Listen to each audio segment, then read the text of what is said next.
Shedar Alun, sineas berdarah Gayo, Iqmal Gopi menyebut film Black Coffee sebagai tonggak bersejarah bagi perfilman di dataran tinggi Gayo.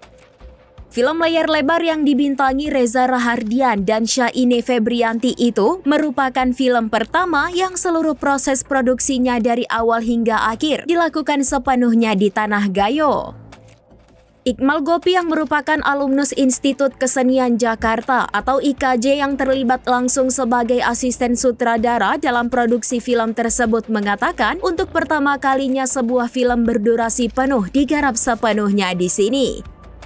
Iqmal menambahkan keterlibatannya dalam proyek ini bukan hanya soal profesi, tetapi juga kebanggaan sebagai putra daerah.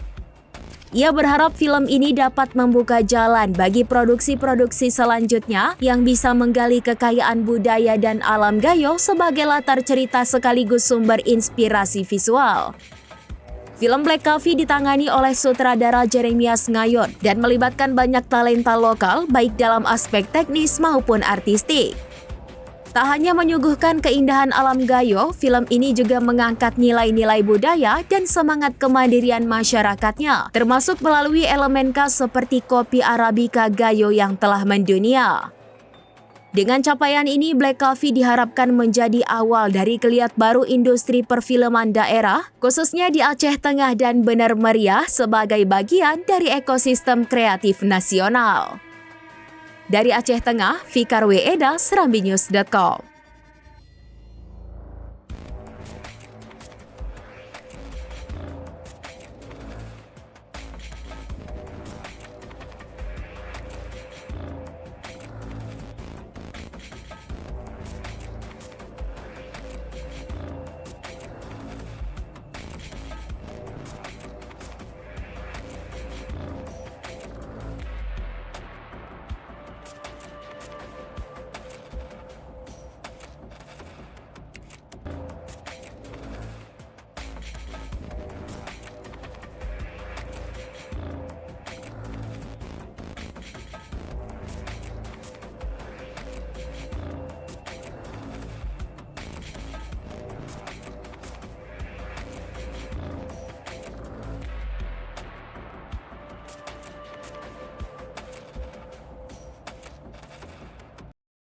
Download Tribun X sekarang, menghadirkan lokal menjadi Indonesia.